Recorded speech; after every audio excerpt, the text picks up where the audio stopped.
Hey guys, welcome back to our channel. Today என்ன வீடியோ பார்க்க போகிறோம் அப்படின்னு பார்த்தீங்கன்னா தக்காளி ரசம் தான் செய்ய போகிறோம். எப்படி செய்யலான்னு பார்க்கலாமா? அது பார்க்குறதுக்கு முன்னாடி நம்ம சேனலை இப்போ தான் ஃபஸ்ட் டைம் பார்க்குறீங்க அப்படின்னா சப்ஸ்கிரைப் பண்ணிவிட்டு பக்கத்தில் இருக்க பெல் ஐக்கானை கிளிக் பண்ணுங்கள். இந்த தக்காளி ரசத்தில் வந்து மிளகு, மஞ்சள் தூள் எல்லாம் சேர்க்கறதுனால நெஞ்சு சளிக்கு நல்லா கேட்கும். அது மட்டும் இல்லாமல் நல்லா டைஜஷனும் ஆகும் அப்படின்னு சொல்கிறாங்க. இது செய்கிறதுக்கு ஒரு மிக்சர் ஜாரில் சீரகம், நல்ல மிளகு சேர்த்துக்கோங்க. கொஞ்சமாக கொத்தமல்லி இலை சேர்த்துக்கலாம். காரத்துக்கு ஏற்ற மாதிரி பச்சை மிளகா சேர்த்துக்கோங்க. நான் ஒரு பச்சை மிளகா சேர்த்துருக்கேன். இப்போ தக்காளி வந்து 2லேருந்து 3 தக்காளி இந்த மாதிரி கட் பண்ணி சேர்த்துக்கலாங்க. இப்படியும் செய்யலாம், இல்லைனா தக்காளி வேக வச்சும் செய்யலாம். கொஞ்சம் பூண்டு சேர்த்துக்கோங்க. இப்போ புளியை தனியாக ஊற வச்சு தனியாக எடுத்துக்கோங்க.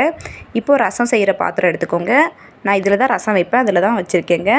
இதில் கொஞ்சமாக எண்ணெய், கடுகு, கருவேப்பிலை, காஞ்ச மிளகாய் சேர்த்துட்டு நம்ம அரைச்சி வச்சுருந்த பேஸ்ட்டை உள்ளே சேர்த்துட்டு கொஞ்சமாக மஞ்சள் தூள் சேர்த்துக்கோங்க. சேர்த்துட்டு நல்லா கலந்து விட்டுக்கோங்க. இப்போ புளி கரைசல் உள்ளே சேர்த்துக்கலாம். சேர்த்துட்டு ஒரு வாட்டி நல்லா கலந்துக்கோங்க. இப்போ மிக்சர் ஜாரில் மறுபடியும் நான் தண்ணி ஊற்றி கலந்துக்கிறேங்க.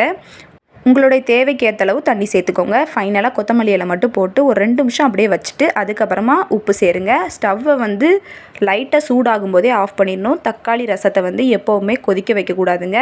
தக்காளி ரசம்னு கிடையாது, எல்லா ரசத்தையுமே எப்போவும் கொதிக்க வைக்கக்கூடாது. ஸ்டவ் ஆஃப் பண்ணதுக்கப்புறம் உப்பு போடுங்க. டேஸ்ட்டு பக்காவாக இருக்கும்.